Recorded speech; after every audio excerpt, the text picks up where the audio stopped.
ou sur la partie sur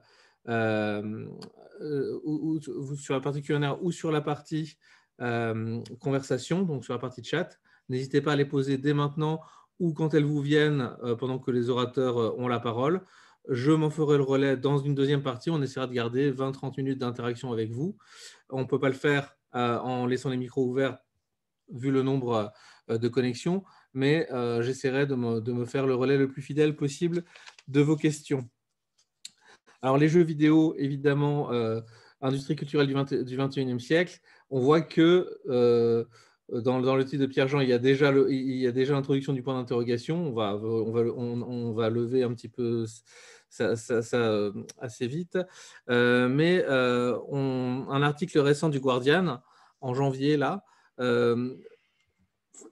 faisait du jeu vidéo le principal référent culturel chez les jeunes devant la musique. En 2020, les choses auraient basculé et ce serait devenu finalement la principale marque culturelle de la nouvelle génération.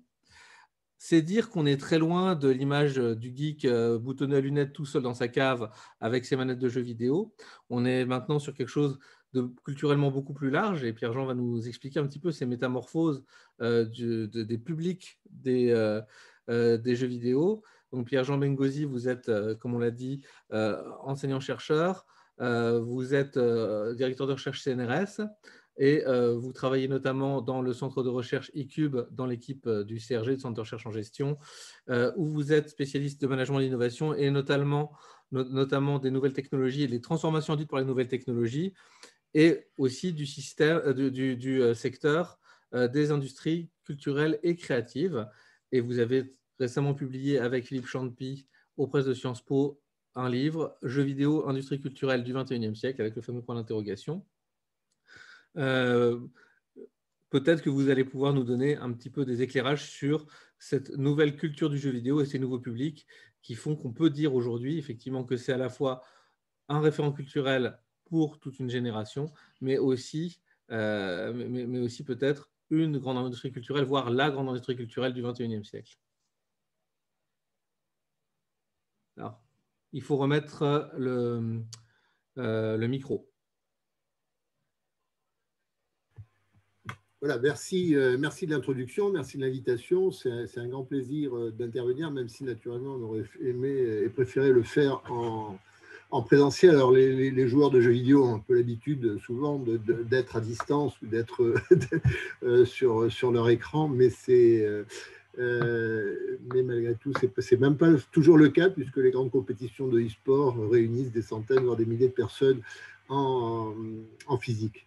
Donc, merci de l'invitation. Effectivement, comme vous l'avez dit en introduction, on a un peu l'impression de considérer l'industrie du jeu vidéo comme une industrie un peu secondaire, soit parce que du côté industriel classique, c'est moins important que la voiture, les télécoms, en tout cas des secteurs plus sérieux, entre guillemets, soit dans le secteur culturel parce que les jeux vidéo, c'est secondaire quand on a en tête plutôt le livre qui est très noble, la musique, le cinéma.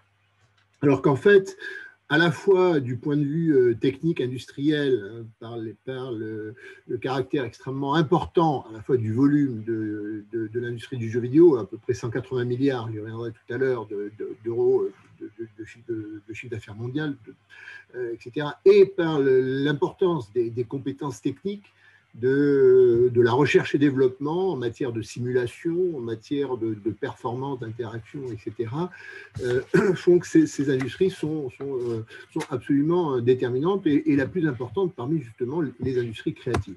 Alors, c'est important d'avoir à l'esprit d'abord que dans le monde du numérique et de l'Internet, les industries culturelles au sens large, et a fortiori les jeux vidéo, ont été complètement moteurs sur le développement du numérique et de l'économie de l'Internet, à la fois dans les formes d'organisation et dans la croissance du secteur. Parce que finalement, on parle beaucoup de la 5G, on parle beaucoup du très haut débit, mais les abonnements aujourd'hui sur le mobile ou sur le fixe, ils sont dans une large mesure tirés en partie par le souci que peuvent avoir les uns et les autres de pouvoir voir des films sur Netflix, de pouvoir jouer à distance, en cloud, etc. Donc, une grande partie des motivations du développement de l'Internet, ce n'est pas uniquement le seul, naturellement, mais s'appuie sur ce secteur-là. C'est un secteur qui est extrêmement créatif et innovant en matière de format, de technique, de représentation, d'esthétique. C'est un monde qui aussi est emblématique de l'Internet par la grande quantité des contenus, des services disponibles. Hein, les morceaux de musique, on en a des millions des dizaines de millions qui sont disponibles. C'est une organisation qui s'est très tôt organisée aussi à travers ce qu'on appelle le crowdsourcing, la capacité de travailler de manière coopérative avec, notamment dans les jeux multijoueurs, hein, des mécanismes qui s'appuient par construction sur le rôle des communautés et qui a aussi été extrêmement innovant sur les nouveaux modèles économiques. Je pense que notamment une grande partie des modèles du freemium, de gratuité ou de micro-paiement ont d'abord trouvé leur source dans les jeux vidéo.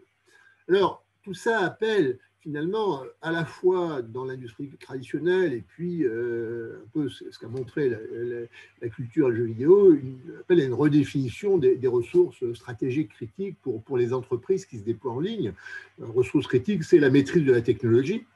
Hein, on ne peut pas développer des services en ligne, et on ne peut pas développer des jeux si on n'est pas extrêmement affûté sur les technologies, à la fois les technologies graphiques, les technologies informatiques, les technologies de réseau, hein, les jeux en cloud, etc., j'évoquais à l'instant. Maîtrise des informations, parce qu'une grande part de la capacité de fournir une expérience individualisée aux consommateurs, aux joueurs, tient justement à ces possibilités de personnalisation, donc de connaître à la fois leurs compétences, leurs choix, leurs goûts, etc., pour éventuellement aider à la personnalisation des offres et des services. Maîtrise de la localisation, j'en parlais tout à l'heure à propos du e-sport, on est dans le numérique, comme partout, dans une articulation entre le présentiel et le distanciel, et la pandémie récente nous l'a bien montré, et puis contrôle des usages, à la fois pour des raisons économiques, éviter les fraudes, la piraterie ou les usages non rémunérés, et puis parce qu'une grande partie de l'expérience du joueur s'appuie sur la compréhension de ces pratiques, de la manière dont les gens jouent, etc., et ce qui fait qu'on va pouvoir avoir des réponses plus adaptées. Alors tout ça, ça génère des phénomènes contradictoires, là aussi, dans le jeu vidéo comme dans l'ensemble des secteurs, à la fois les transformations, les plateformes qui étaient essentiellement des plateformes de distribution, de diffusion de services, sont amenées à investir. On le voit bien dans l'audiovisuel, hein, où des entreprises comme Amazon se mettent à être des producteurs de séries ou de programmes. La question qui est que dans les industries créatives, est-ce que ce qui est important, c'est la création de nouveaux formats, ou est-ce que ce qui est important, c'est la distribution, la diffusion, la mise à disposition? On va rentrer dans le détail, mais on voit que c'est en fait, il y a un paradoxe, c'est qu'à la fois, ces industries s'appuient énormément sur la création, mais en même temps, la base de l'économie, elle repose pour une grande part sur la diffusion.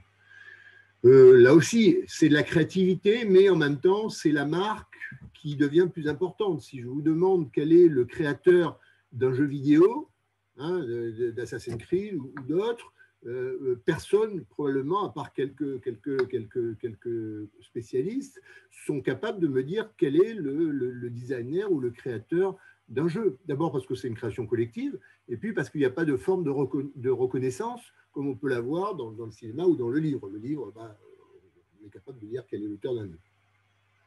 Et donc un mélange à la fois du fait de cette offre très large entre une offre pléthorique et une consommation qui se concentre sur quelques titres, ce que j'appelle un effet podium ou star system. Alors le cadre économique de ces jeux, d'abord, mais Fabien l'a rappelé en introduction, les jeux vidéo, ce n'est pas simplement fait pour des geeks boutonneux, plutôt adolescents et plutôt masculins qui passeraient tout leur temps sur les plateformes. En fait, aujourd'hui, l'âge moyen des joueurs, c'est 34 ans. en France comme partout dans le monde. On a donc près de plus de 2 tiers des joueurs qui jouent, des individus français et françaises qui jouent occasionnellement. Les jeux sont à peu près autant des joueurs, adressent à peu près autant des joueurs que des joueuses, hein, 54 et 46%. Et donc, on voit que plus de la moitié des foyers sont équipés d'une console. Donc, on voit qu'on a une pratique qui apparaît un peu souterraine et sous le radar, comme je le disais en introduction, mais qui est extrêmement massive, extrêmement partagée, et qui ne concerne pas simplement une frange très, très, très restreinte de la population, hein, ces adolescents boutonneux entre 15 et 25 ans. C'est, je l'ai dit aussi en introduction, la plus puissante des industries culturelles. Je ne reviendrai pas sur les chiffres. Vous avez la comparaison ici des jeux vidéo par rapport à la vidéo, l'audiovisuel et par rapport à la musique. Hein, le livre serait encore plus bas, mais c'est très clair. Hein, c'est très clair, il n'y a pas photo. Il n'y a pas photo en termes de taille respective des jeux vidéo par rapport aux autres domaines, et il n'y a pas photo sur la croissance que connaît ce secteur. Hein, vous voyez, en l'espace d'une dizaine d'années, on a eu quasiment un triplement du chiffre d'affaires global au niveau mondial.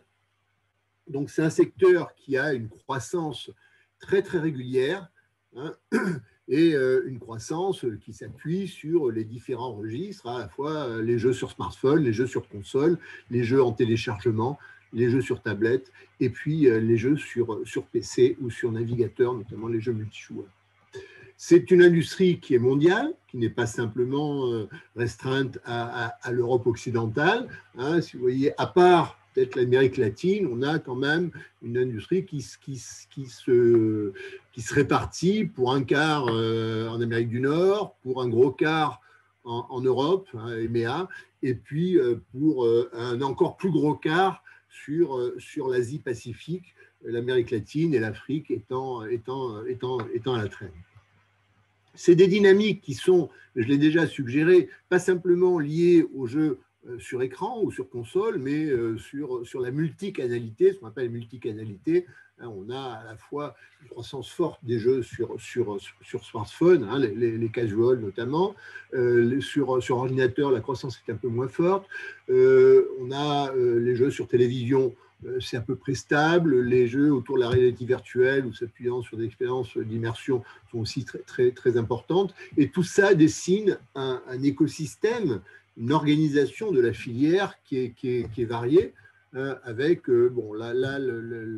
l'ensemble du gâteau, entre guillemets, du jeu vidéo sur la France, un peu moins de 4 milliards d'euros, dont on voit qu'elle se répartit en partie sur les logiciels pour consoles physiques, pour le matériel de console, pour les logiciels, pour dématérialiser, etc. Donc, on a un secteur, une organisation très répartie, mais qui en plus se complique parce que la répartition n'est pas exactement la même selon la nature des jeux et la nature des interfaces. Hein. On a les jeux de stratégie, on va plutôt les trouver en ligne, alors que les jeux sur support, sur console, on va plutôt avoir des jeux de tir, hein, des jeux de simulation. Et puis, en téléchargement, on aura plutôt des jeux musicaux, des jeux d'aventure. Donc, on a une organisation qui n'est pas aussi binaire que je l'indique là, mais qui est également complexe dans sa structuration et qui va être également complexe dans la manière dont se répartit le travail, les tâches entre les différents acteurs de la filière, depuis les éditeurs qui conçoivent les jeux, depuis les consoliers qui conçoivent les plateformes, jusqu'à des développeurs, des indépendants, des gens qui vont fabriquer, éventuellement en sous-traitance, des vendeurs de jeux vidéo. Et cette organisation de la filière, elle va aussi s'organiser autour de flux de production et de flux économiques sur la manière dont se répartissent les ventes et dont se répartissent la rémunération des différents maillons de la chaîne. Je ne vais pas rentrer dans le détail dans une présentation introductive un peu courte, mais on voit bien qu'on a une filière qui est beaucoup plus complexe que celle qu'on peut spontanément avoir à l'esprit. Alors tout ça n'empêche pas de retrouver dans les jeux vidéo les mêmes dimensions, les mêmes dynamiques que l'on retrouve dans l'ensemble des industries créatives, à savoir une forme de concentration autour de gros acteurs, dans le jargon des économistes, avec un langage très fleuri, on appelle ça des oligopoles à franges. Oligopole parce qu'on a quelques acteurs majeurs, et puis franges parce que ces acteurs majeurs s'appuient sur une myriade de petits éditeurs, d'entrepreneurs ou d'entreprises de taille beaucoup plus restreinte, qui vont soit les nourrir, soit vivre un peu autour d'eux ou sur des segments, sur des niches. Alors, l'acteur principal, c'est Tencent, suivi par Sony, Activision, Microsoft, etc. Donc, on a, bon, je vais y revenir, ça c'est les données 2017, mais en fait, on a un secteur qui est, du fait du renouvellement rapide des technologies et de l'importance que peuvent avoir l'arrivée de nouvelles consoles, l'arrivée de succès en matière de jeux de création, c'est des places qui sont relativement instables, même pour les acteurs dominants. Tencent, qui est à la première place, il y a un peu moins de 10 ans, était un peu plus loin dans le classement. De la même façon, Apple était un peu quasiment absent il y a une dizaine d'années, se retrouve beaucoup plus présent dans le classement. Donc, on a des positions qui bougent beaucoup, hein, mais aussi en fonction de la sortie de certaines consoles, de la sortie de certains jeux qui peuvent éventuellement mettre en place telle ou telle chose. Alors, en guise de conclusion, c'était le titre de la séance d'aujourd'hui. Nous, on avait mis dans notre ouvrage l'industrie culturelle du XXIe siècle, un point d'interrogation, mais un peu pour préserver la susceptibilité des gens de la culture, puisque l'ouvrage était édité en partenariat avec le ministère de la Culture. Mais au fond, il n'y a aucune ambiguïté dans notre esprit sur le fait qu'il n'y a pas de point d'interrogation à mettre, parce qu'on retrouve dans le jeu vidéo à la fois la force d'une industrie qui est aujourd'hui aussi forte et bien plus forte que celle des autres industries créatives, je l'ai dit en introduction, mais dont les budgets de développement pour les jeux AAA, pour les jeux les plus importants, les blockbusters, sont équivalents, hein, de l'ordre de centaines de millions de dollars, de ceux qu'on peut avoir pour le développement d'un grand film. Et il faut rappeler que ces secteurs sont importants non seulement à l'intérieur des industries culturelles, mais globalement sur l'ensemble de l'industrie. Deuxième élément, c'est que le jeu vidéo est aussi le moteur des nouvelles formes d'esthétique qu'on va retrouver dans la mode, qu'on va retrouver dans le cinéma, dans la musique, dans l'art contemporain. Pensez à Jeff Koons, etc. Donc avec des esthétiques qui se diffusent et qui façonnent de certaine manière un peu le monde qui nous entoure. On a un jeu qui n'est plus des jeux vidéo qui ne sont plus simplement cantonnés dans le jeu, mais qui s'hybrident avec les formes culturelles que sont la musique, l'écriture, le livre, etc. On va rentrer dans le détail, mais et le cinéma, hein, puisque on a des films qui sont tirés de jeux vidéo, ou de la même façon des jeux vidéo qui sont construits à partir de BD ou à partir de films ou de séries télévisées à succès. Et puis c'est, comme je le disais en introduction, et je conclurai là-dessus, un lieu d'expérimentation des modèles économiques. J'en ai parlé du freemium, mais on a toute une série de modèles coopératifs, communautaires, etc., ont en partie aussi été explorés et expérimentés sur le jeu vidéo.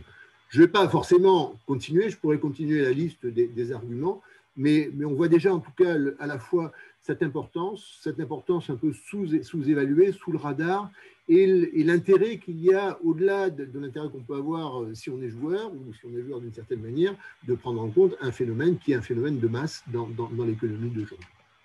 Voilà, merci en tout cas de votre attention. Merci beaucoup Pierre-Jean. Merci pour ce premier panorama qui nous a permis de découvrir une réalité qui est à la fois massive et aussi d'une diversité tout à fait extrême et un lieu d'expérimentation tout à fait passionnant. On va maintenant, avec Pierre-Étienne Marx, rentrer un petit peu davantage dans la machine. Pierre-Étienne Marx est donc directeur technique chez Ubisoft. Il est aussi ancien élève de l'école polytechnique de la promotion 2008. On va, d'ailleurs, je signale à ce propos un partenariat que je n'avais pas signalé au début de séquence entre Ubisoft et l'école polytechnique, puisque nous avons une chaire en commun sciences et jeux vidéo qui est menée par l'équipe de Raphaël Granier de Cassagnac.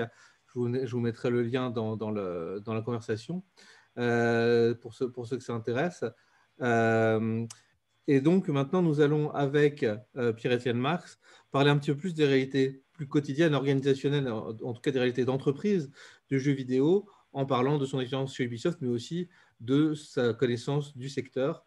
Je vous rappelle que vous pouvez toujours poser d'ores et déjà vos questions sur le chat ou sur la partie Q&R, que ce soit pour Pierre-Jean, pour Pierre-Étienne, ou des questions plus générales sur le jeu vidéo. Pierre-Étienne, c'est à toi.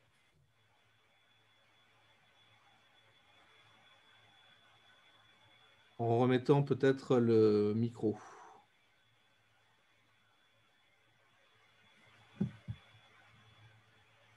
Désolé, je suis parti. On l'a tous fait. C'est ça, c'est le truc. Je relance ça et je suis à vous. Alors, hop. Voilà. Je n'ai pas l'habitude d'utiliser Zoom, je m'en excuse. Voilà. Merci de l'introduction. Alors le sujet, il est complexe. Je pense qu'on l'a vu dans la présentation de Pierre-Jean. Oser dire que je vais vous représenter la réalité d'un studio de production de jeux vidéo en un temps court, ce serait un petit peu ambitieux. Mais voilà, mon but, c'est d'essayer de donner un peu des détails un peu plus précis sur concrètement comment on peut retrouver certaines choses dans ce qu'a pu dire Pierre-Jean ou dans ce qu'on a pu dire déjà jusque-là. Alors, tout d'abord, je voulais juste faire une histoire extrêmement rapide et pas du tout exhaustive du jeu vidéo et de sa production, parce que je pense que ça informe un certain nombre de choses de ce qu'on fait aujourd'hui et la façon dont on les fait. Le jeu vidéo, donc, il est principalement né aux États-Unis et au Japon. D'abord aux États-Unis par des producteurs d'objets physiques, en fait. Donc là, j'ai mis Magnavox et Atari.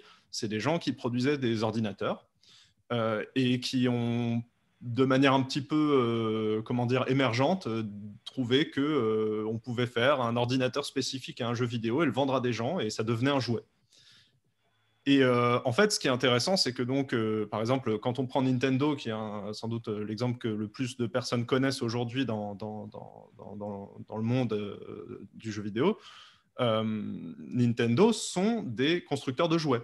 Originellement, ils faisaient des cartes à jouer, puis des jouets en bois au Japon. Et Nintendo est venu aux jeux vidéo parce que c'était un jouet. Puis ils ont fait des consoles, etc. Et puis aujourd'hui, ils produisent des jeux vidéo, etc. Mais donc, cette évolution-là, c'est pour moi assez symptomatique de ce que présentait aussi Pierre-Jean, dans l'idée qu'il y a des consoliers et des développeurs, c'est-à-dire qu'on est passé d'abord du hardware, des objets, au software, que c'est aujourd'hui, quand on est développeur de jeux vidéo, vraiment purement de développeur, on fait un logiciel qu'on vend et qui va ensuite se retrouver sur des plateformes de plus en plus variées, parce que fut un temps, il y avait des consoles et c'était à peu près tout. Mais en fait, aujourd'hui, il y a le PC, des consoles de plusieurs gammes, parce qu'il y a des consoles chères, de haut de gamme, on va dire, comme les PlayStation, les Xbox, etc. La Switch, qui est une espèce d'intermédiaire. Mais aujourd'hui, on a aussi le mobile, par exemple, et on a le streaming, donc avec des services comme Stadia chez Google et Luna chez Amazon. Et tout ça, c'est un peu constitutif du fait qu'on est passé à la fois d'une mentalité très un jeu spécifique à toucher des publics. Mais ça, c'est l'évolution de toute la société. Ensuite, sur le contenu en lui-même, je pense que ce qui est intéressant, c'est justement de voir qu'une des inspirations du jeu vidéo, c'était le cinéma. Et ça, on va le retrouver dans les métiers dont je vais parler juste après. C'est-à-dire que le jeu vidéo, c'est quand même un art audiovisuel. Il y a de l'audio, il y a du visuel, et on joue avec ça, avec en plus l'interactivité qui lui est spécifique. Donc, une des inspirations, c'était le cinéma sur la façon de s'organiser, sur les rôles dans une production. Seulement, c'est un monde du logiciel, et donc c'est un monde qui n'a pas les mêmes contraintes que lorsqu'on filme sur un plateau. Donc, c'était un petit peu long, mais je pense que c'est important d'avoir un peu de contexte. Là où ça m'amène, c'est que dans une production de jeux vidéo, en fait, il y a une variété des métiers qui est énorme. Et même au sein de ces métiers-là, en fait, on va avoir des spécificités. Parce que, par exemple, donc, là, j'ai pris une liste non exhaustive des types de compétences qu'on reconnaît au sein d'Ubisoft. Mais par exemple, la compétence programming, c'est extrêmement vaste. Parce qu'il y a des programmeurs qui vont avoir des spécificités bien précises et qui vont pas du tout être capables de... Enfin, il n'y a pas de programmeur qui soit capable de faire tous les rôles de programmation sur un gros projet de jeu vidéo. Sur des petits projets, on a besoin de gens plus agiles et qui fassent un peu de tout. Mais en tout cas, dès qu'on commence à avoir des choses très complexes, on commence à chercher des spécialistes de la programmation de tel domaine. L'important, c'est pas forcément de faire la liste de tout ça, parce que là, après, je peux y passer des heures et des heures, mais ce qui est intéressant, c'est de voir qu'on a des personnes qui viennent de l'art, et ça, on le retrouve aussi dans le cinéma. Donc, par exemple, l'animation, eh ben, il y a du cinéma d'animation. L'audio, les personnes de l'audio peuvent très bien avoir des compétences qui se retrouvent entre le jeu vidéo et le cinéma, même si, comme je le disais, le contexte est différent, et donc, on ne va pas demander la même chose. Donc après, par exemple, les effets, les FX, c'est aussi quelque chose qui se retrouve tout à fait dans le cinéma et qui peut se faire de manière assez similaire. Et après, on a tout l'aspect orienté vers le joueur qui vient de l'interaction du jeu vidéo, qui lui est beaucoup plus spécifique.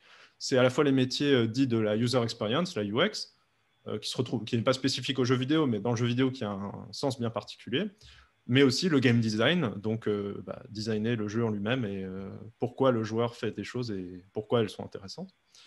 Il y a aussi toute l'analyse des comportements de joueurs qui se fait plus ou moins en direct, puisque l'intérêt aussi du jeu vidéo en ligne aujourd'hui, c'est d'avoir un retour quasi direct sur ce que les personnes font dans nos jeux.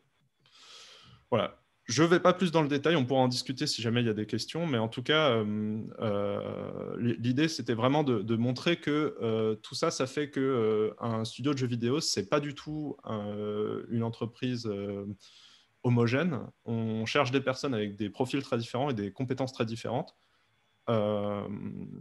Il est difficile d'avoir une certaine domination.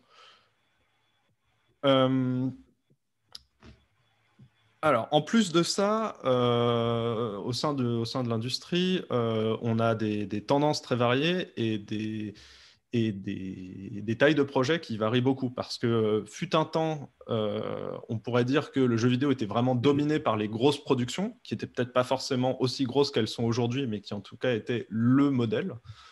Donc des jeux qui se vendent à des prix relativement élevés. Donc aujourd'hui, on parle plutôt de 60 € en gros pour les grosses sorties. Mais quand les outils et surtout la publication, notamment sur la vente de jeux dématérialisés, a commencé à se démocratiser, on a eu la montée de tout un groupe de jeux dits indépendants, indés, qui sont des équipes beaucoup plus réduites. Et en fait, la création d'un continuum entre ces équipes réduites, ces one-man show quasiment, et des équipes énormes de 100, 200, 300, aujourd'hui 1000 personnes pour les plus grosses productions, qui a rempli un peu ce vide qui existait jusque-là. En plus de ça, les formats de monétisation sont très différents parce qu'on est passé, encore une fois, d'un jeu qu'on vend en tant que tel à des jeux sur lesquels on va rajouter du contenu au fur et à mesure, à des jeux dits free-to-play où le jeu en lui-même n'est pas payant, mais on fait payer du cosmétique, ou alors on va faire payer du contenu additionnel, ce genre de choses. Et tout ça, ça rejoint un peu ce que disait Pierre-Jean sur la compétition au sein des industries du divertissement. C'est qu'aujourd'hui, le discours que l'on entend le plus au sein de l'industrie, c'est la bataille pour l'attention. C'est-à-dire que Netflix, Ubisoft, Activision, Nintendo, la télévision standard, le cinéma, on se bat tous pour gagner du temps, enfin pour gratter du temps aux gens, parce que on veut occuper leur temps et on veut l'occuper bien et on veut les attirer vers notre activité plutôt qu'une autre. Et un dernier point, c'est sur l'interaction aussi. On remarque que, en fait, dans le jeu vidéo, il y a des interactions très fortes avec les joueurs et les joueuses, et notamment il y a toute la question en fait de la monétisation du contenu qui se crée dans le jeu lui-même. C'est-à-dire que aujourd'hui, encore une fois, on vend le jeu, on vend peut-être du contenu pour ce jeu-là, mais de plus en plus, il y a une demande d'avoir, par exemple, de l'UGC, de User Generated Content. La question qui se pose, et qui est résolue par certains de différentes façons, en tout cas, c'est est-ce que ce contenu-là, on le laisse vendre? Qui touche de l'argent dessus? Donc aujourd'hui, il y a des jeux qui monétisent le contenu créé par leurs utilisateurs, avec une partie de cet argent qui va aux créateurs du contenu, donc aux joueurs qui a créé du contenu pour les autres. Il y a aussi toute la création de contenu autour du jeu. Donc là, je ne liste les let's play, live streams, les vidéos sur YouTube, tout ça. Tout ça, c'est des choses qui aujourd'hui sont dans une zone assez grise. Ça reste, c'est une espèce d'entente. Comment dire, c'est une espèce d'entente un peu fragile où, du point de vue des développeurs et des éditeurs de jeux vidéo, ça reste une forme de promotion gratuite, donc c'est intéressant. Mais se pose de plus en plus la question, et il y a déjà eu certaines actions là-dessus, du dégât que ça peut causer, notamment si on pense à des jeux assez courts, assez narratifs, assez linéaires. À quel moment on va se dire qu'une personne qui regarde une vidéo YouTube où quelqu'un d'autre joue au jeu va être dissuadée d'acheter le jeu? Et donc, c'est toute la question de savoir à quel point c'est rentable ou pas. Et puis bien sûr, bon, ça, de façon plus standard, le bouche à oreille, les critiques qui sont faites autour de ça. Et donc là, j'avais pris deux exemples relativement récents. Les fan games, donc c'est des jeux qui sont créés par des fans d'une licence et qui vont les mettre en ligne, qui est clairement une zone grise où certaines entreprises vont juste les interdire dès qu'ils les trouvent. Et d'autres vont les laisser faire, au contraire, considérant que ça fait vivre une licence et que ça génère de l'intérêt et que c'est plutôt des communautés qui, le jour où on va annoncer le nouveau, vont être partantes, en fait, et vont acheter. Là, quasiment, enfin, tout récent de la semaine dernière, Capcom, donc un gros développeur et éditeur japonais, qui a changé toute sa politique sur les vidéos créées sur son contenu, avec beaucoup d'ambiguïté, comme souvent dans ce genre de politique, et toute la question qui se posait étant de dire à quel point cela va influencer ou pas. Donc aujourd'hui, pour l'heure, ils n'ont pas changé d'approche, mais c'est dur à prédire puisque ce sont toujours des moments assez tendus. Donc voilà, j'essaie de rester concis. Ce que je voulais surtout montrer, c'est qu'on est encore beaucoup en flux, on est encore beaucoup en définition. Moi, je parle souvent d'artisanat industriel plutôt que d'industrie pour le jeu vidéo. C'est un peu provocateur, mais c'est parce que dans tout ça, on voit que toutes les personnes qui participent, voire même parfois le joueur, à la création d'un jeu vidéo, ont un impact et leurs relations ne sont pas standardisées. Et ça, je pense que c'est le challenge le plus difficile quand on aborde l'industrie, c'est que c'est très difficile de mettre les choses dans des boîtes et c'est très difficile d'appliquer un modèle simple dès qu'on rentre dans le détail. Évidemment, à plus large échelle, ça se fait beaucoup. Merci beaucoup Pierre-Étienne. Merci pour cet aperçu qui nous ouvre une fenêtre sur un monde très riche, puisqu'on voit bien qu'il y a la multidisciplinarité dont tu parlais. On emprunte à la fois aux multimédia, aux arts, à l'informatique, mais aussi cette diversité des formats, des publics et des supports. Je remercie ceux qui ont commencé à poser des questions. N'hésitez pas à continuer à poser les vôtres, soit sur la partie QR, soit sur la partie de chat. Les premières questions sont des questions qui font vraiment écho à ce que vous disiez tous les deux. Notamment, tu nous as dit, Pierre-Étienne, que les premiers jeux vidéo avaient été créés par les fabricants de machines, de hardware. Et justement, on a une question sur est-ce qu'on est capable d'expliquer pourquoi les acteurs traditionnels des médias, qui sont aujourd'hui, comme il était dit, comme Netflix, en compétition avec les acteurs du jeu vidéo pour le temps d'attention, n'aient pas saisi cette opportunité. Pourquoi est-ce que, par exemple, Canal, Vivendi ne sont pas devenus, n'ont pas pris la place et ne sont pas devenus des majors du jeu vidéo. Qu'est-ce qui explique ça? Alors on peut peut-être demander d'abord à Pierre-Jean. Oui. Alors sur Vivendi, c'est intéressant hein, parce qu'ils ont fait un aller-retour un aller-retour et retour dans le secteur en acquérant des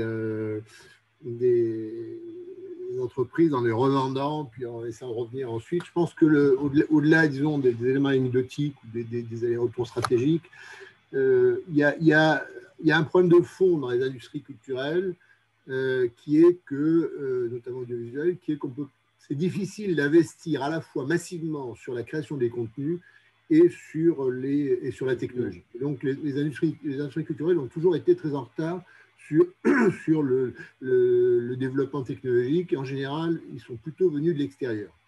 Et la question, c'est que le développement de jeux vidéo suppose un effort absolument intense en R&D et en développement parce que les standards changent, parce que les composants changent, parce que les technologies changent, etc. Et que donc le modèle économique donc, classique des acteurs importants du secteur de la culture, l'audiovisuel notamment, n'était pas adapté à la capacité de soutenir ces investissements. Les acteurs de la culture des médias, sauf quelques-uns, sont des industries qui sont très faiblement capitalisées. Donc, ce n'est pas du tout dans leur modèle. Et en même temps, mais on l'a vu avec la présentation de Pierre-Étienne, c'est des métiers qui sont très complexes. Ça veut dire que ce n'est pas simplement une diversification à la marge. Pour faire ça, le plus simple, c'est de vendre la licence d'un personnage, d'une série, d'un modèle, mais c'est un vrai nouveau métier que de développer ça. Alors, les artistes eux-mêmes sont mobilisés par les industries du jeu vidéo. Faire des jeux vidéo, ça suppose d'avoir des scénaristes, ça suppose d'avoir des musiciens, des graphistes, etc. Donc, l'écosystème de l'audiovisuel et de la culture est mobilisé au niveau des créateurs, mais par contre, les industries, c'est un tout autre métier, de toute autre structure d'investissement. Merci beaucoup. Oui, je pense un exemple très parlant là-dessus, c'est l'exemple de Disney. On peut se dire Disney, c'est énorme sur l'entertainment, etc.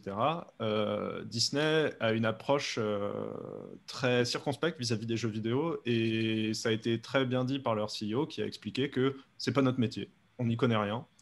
Et donc, on n'essaye pas d'en faire nous-mêmes parce qu'on considère qu'on n'est pas compétent et qu'on va se planter. Et donc, leur stratégie, elle est très très simple. C'est effectivement vendre la licence. Avec évidemment contrôle créatif parce que Disney ne laisse pas n'importe qui faire n'importe quoi avec ses personnages. Mais voilà. Donc c'est complètement comme ça et je pense que pour beaucoup d'acteurs de l'entertainment, c'est un peu la même approche. Et je pense que là, on se rapproche de ce qui a pu se passer sur le cinéma où il a fallu attendre assez longtemps finalement pour que les choses s'institutionnalisent et que ça devienne un marché plus standard, si tant est qu'il l'est aujourd'hui. Merci. Autre question d'un participant. L'industrie des jeux vidéo a-t-elle, alors ça je ne sais pas, peut-être que Pierre-Étienne, il y a une réponse pour Ubisoft, je ne suis pas sûr qu'on ait une réponse pour l'ensemble de l'industrie, une vision stratégique sur le bilan carbone et des objectifs zéro carbone pour les consoles, serveurs et débit Internet. Parce qu'effectivement, il y a le hardware, donc ça on voit bien que ça consomme du carbone, mais il y a aussi tous les serveurs qui alimentent les plateformes et qui sont très générateurs de CO2. Je pense que ça, c'est une question pour toutes les industries du divertissement, hein, parce qu'aujourd'hui, Netflix, ils ont la même problématique qui se projette quelque part. Moi, je sais qu'au sein d'Ubisoft, c'est des questions qui sont prises à la fois au niveau de la direction, en effectuant des bilans carbone, en se posant des questions, mais de manière très, on va dire, prospective pour l'instant. Et au niveau des employés, parce que comme on est quand même dans une démarche où on a des gens qui ont un certain impact personnel, on a des groupes d'employés qui réfléchissent sur le sujet. Moi-même, je fais partie aussi d'une association qui s'appelle Game Impact, qui est une association qui se pose des questions sur l'impact du jeu vidéo, à la fois sur un point de vue social et sur du coup un point de vue environnemental, comme c'est lié.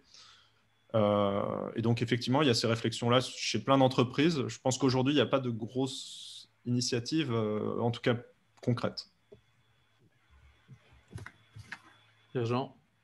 Oui, je pense qu'il y a plusieurs dimensions. D'abord, je pense que sur les jeux vidéo, mais comme sur l'ensemble du numérique, il faut quand même relativiser d'une certaine manière, puisque en fait, le numérique, ça doit être 1,5% de l'ensemble des émissions globales au sens large. Et là-dessus, l'essentiel, 80%, c'est lié aux équipements. Donc la question n'est pas forcément uniquement la question du développement des jeux vidéo, mais des équipements qui sont derrière. Et on pourrait poser la même question sur l'audiovisuel, puisque en fait, l'impact carbone des télévisions et des appareils de télévision est également très très important. Donc ça ne veut pas forcément dire qu'il faut minimiser, mais effectivement, après, ça reste des initiatives. Mais c'est vrai que le secteur de la culture ou le secteur de... Mais Pierre-Étienne l'a dit à l'instant, pour l'instant, ce n'est pas massivement mobilisé sur ces sujets-là. Ça reste un peu des initiatives un peu personnelles. Mais alors probablement aussi parce que la montée en puissance des questions et le développement de la pandémie de cette dernière année ont fait que tout ça s'est un peu télescopé et que pour dire ces choses très franchement, en tout cas dans le secteur de la culture, la priorité, elle est plus sur la survie économique que sur le développement durable. Bien sûr. Alors, on a beaucoup de questions. Il y en a notamment un certain nombre qui concernent Pierre-Étienne sur son parcours. Qu'est-ce que c'est qu'être directeur technique chez Ubisoft? Et puis, peut-être qu'on peut répondre aussi à la question sur les formations. Est-ce qu'il y a des formations spécifiques pour les jeunes, voire les très jeunes, en sachant que, vous l'avez dit tous les deux, il y a une multiplicité de métiers qui fait que c'est probablement pas une formation, mais des formations, et qu'il y a plein de manières d'accéder, de travailler dans cette industrie du jeu vidéo. Oui, alors bon, je vais faire très rapide dans mon cas. Moi, je suis directeur technique narration, c'est-à-dire que alors les définitions de poste changent beaucoup en fonction des entreprises, donc c'est pour ça que je me méfie toujours un petit peu. Mais dans mon cas, en fait, je m'occupe des outils qui sont utilisés pour intégrer de la narration et des scènes réalisées dans le jeu vidéo.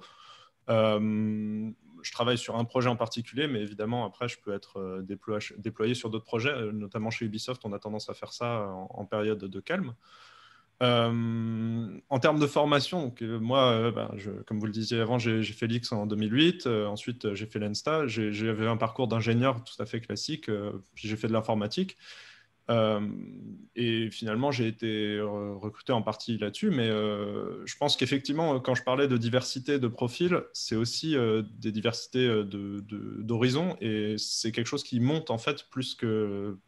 Je ne sais pas si on va avoir une tendance à la normalisation, parce qu'en fait, on se rend compte que sur une production, on a besoin de visions différentes, à la fois de types de joueurs, mais aussi de types de personnes qui créent pour avoir des résultats plus satisfaisants.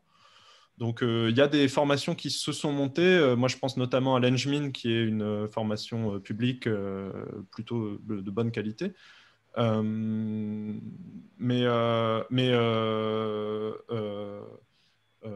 pense qu'on gardera toujours une forme d'ouverture par le statut même du côté créatif du jeu.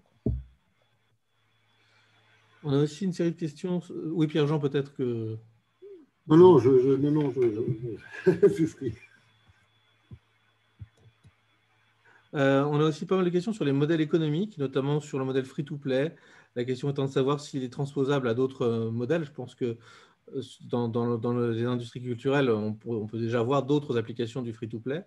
Est-ce que vous avez une vision, vous, sur la transposition du free-to-play à d'autres domaines, Pierre-Étienne? Oui, alors après, je ne sais pas, Pierre-Jean a peut-être une meilleure vision que moi sur les autres industries. Je pense qu'on voit des choses comme Deezer, Spotify, etc. C'est une forme de free-to-play pour la musique. Mais c'est pas simple à mettre en place, en fait. Par exemple, sur l'audiovisuel, je ne vois pas trop de choses de ce genre-là. Pierre-Jean? Oui, on le voit. On le voit. Un peu dans tous les secteurs. Je pense que, même y compris sur l'audiovisuel, Molotov, par exemple, est un exemple. Alors, déjà dans le secteur du logiciel, puisque finalement, le jeu vidéo, y compris d'ailleurs industriellement, est rattaché pour partie autant à la filière de logiciels que la filière des modèles audiovisuels. Donc on a des éditeurs. Vous allez sur le secteur boursier, les logiciels qui vont vous permettre de gérer votre portefeuille boursier, etc., sont des modèles free-to-play. Une grande partie est accessible directement. Par contre, si vous voulez avoir plus de fonctionnalités, plus de services, etc., là, on va vous proposer des offres premium. Et je pense qu'on pourrait le décliner sur beaucoup d'offres. Tous ces modèles économiques sont des modèles qui sont un peu indépendants du support et du type de contenu. À partir du moment où on est dans une industrie de service, lors de la formation, on peut la proposer aussi. C'est des stratégies qu'on avait déjà dans la distribution, des stratégies d'amorçage. Je vais distribuer à la sortie de la gare du métro un produit, un bout de fromage, une boîte de jus de fruits, etc., gratuitement sur une petite taille, et puis vous allez trouver que c'est bien et vous allez aller acheter le même produit en magasin. Donc, c'est des modèles d'amorçage qui permettent de faire franchir la première étape, le pied dans la porte, qui ensuite permettent d'identifier les joueurs ou les consommateurs et de leur faire des offres plus spécifiques en augmentant le revenu par utilisateur. Alors, on a une question assez intéressante, surtout à partir du moment où on a dit que le jeu vidéo devenait une forme culturelle et donc produit des normes, produit des effets qu'on a pu voir dans le cinéma, dans d'autres secteurs. Et justement, la question qu'on nous pose, c'est est-ce qu'il y aurait une convergence entre l'industrie créative du jeu vidéo et des implications qui seraient plus industrielles? Alors, je pense que du coup, la personne ne pense pas forcément justement à d'autres industries culturelles, mais est-ce qu'on a une gamification, comme on dit, d'autres industries? Alors, on parle de formation sous forme de jeux vidéo, ça, effectivement, je pense qu'on voit ça émerger beaucoup, et au-delà des serious games, mais de la modélisation 3D, etc. etc. Je peux te répondre, puis je ne sais pas, Pierre-Étienne aussi a une autre vision. Effectivement, mais vous avez posé les éléments de réponse. Je pense qu'il y a deux voies d'élargissement, à la fois sur les technologies de simulation, de virtualisation, etc., et dans les équipements. Et la croissance et le dynamisme du secteur des jeux vidéo attirent pour une large part le développement des équipements. Et parce que on a besoin de cartes graphiques plus puissantes, on a besoin d'écrans de meilleure qualité, etc. Et donc, c'est d'une certaine manière cette forme de rentabilité à court terme qui va aussi tirer des développements qui peuvent être réappropriés, alors que ce soit dans les techniques d'imagerie, imagerie médicale, etc., que ce soit dans les modèles de simulation, de virtualisation qu'on peut avoir un peu à différents niveaux. Ça, c'est un premier registre. Le deuxième registre, pour moi, d'extension du jeu vidéo, mais là aussi, ça a été évoqué dans la question, c'est la gamification. Tout le volet serious game et le fait qu'à la fois en termes d'apprentissage, de connaissances, d'interaction, etc., on a toute une série de modalités que met en avant et que souligne le jeu vidéo en termes de capacité d'interaction, de scénarisation finalement des situations qui peut être réutilisée dans un tout autre contexte, moins ludique. Et puis je rajouterai aussi le marketing, parce qu'on voit bien qu'en termes d'incitation aux ventes, etc., on a là aussi une forme de ludification un peu du rapport au consommateur qui s'inspire très directement de ce qu'on a vu dans le jeu.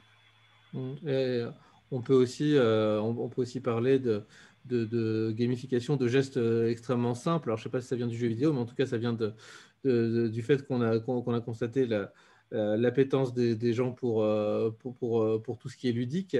Je pense par exemple à des opérations qui relèvent de ce qu'on appelle le nudge, par exemple dans le secteur public.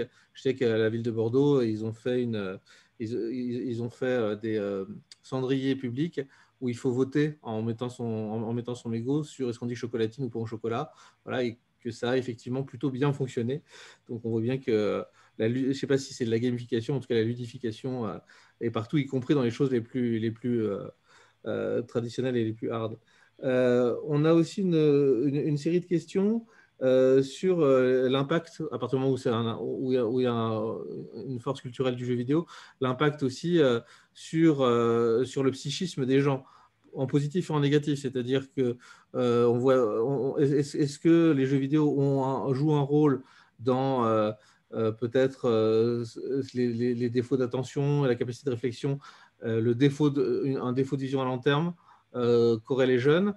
Est-ce qu'on est même dans une virtualisation des réalités à partir du moment où les gens vivent de plus en plus dans les jeux, et parallèlement, est-ce que il y a des bienfaits psychologiques du jeu vidéo? Est-ce que ça ne peut pas aussi être un moment qui apporte la bonne décharge d'adrénaline pour supporter ce qu'il y a d'insupportable dans le réel, au même titre que pourraient l'être d'autres activités ou même des substances psychotropes? La question est posée, hein.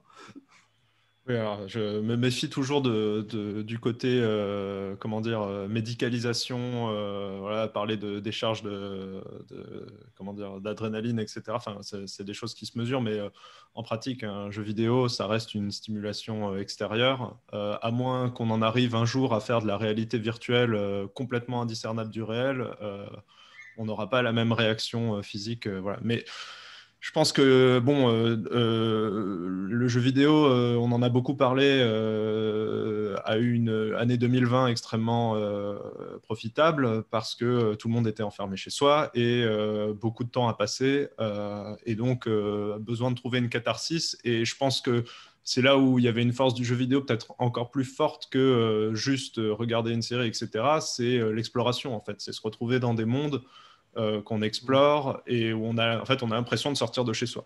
Ouais. Et je pense qu'effectivement, là, il y a un aspect positif. Il y a quelque chose qu'on peut trouver. Et moi, je sais en tout cas qu'au sein d'Ubisoft, pour faire corporate, mais une des lignes directrices quand on parle, par exemple, de la licence Assassin's Creed, c'est le fait d'explorer un lieu historique qui n'est pas représenté exactement comme il est. On doit toujours tricher, soit pour des contraintes techniques, soit pour des contraintes artistiques, soit pour des choix qui sont faits. Mais en tout cas, de transporter les personnes dans l'histoire, dans une histoire et dans une représentation de l'histoire. Après, sur les effets négatifs, c'est plus compliqué. Aujourd'hui, moi, à ma connaissance, il n'y a pas de consensus scientifique sur ce sujet-là. Je pense qu'il faut le voir comme tout format, comme tout média. Enfin, on est exposé de manière générale, jeux vidéo ou pas, joueur ou pas, à beaucoup de violence aujourd'hui. Beaucoup de violence dans les médias, dans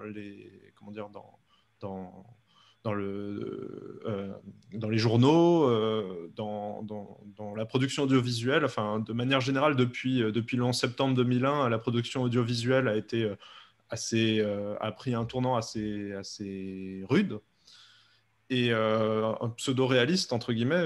Et je pense que ça se retrouve dans les jeux vidéo comme partout ailleurs. Donc, il y a un vrai risque là-dessus, effectivement, de surexposition.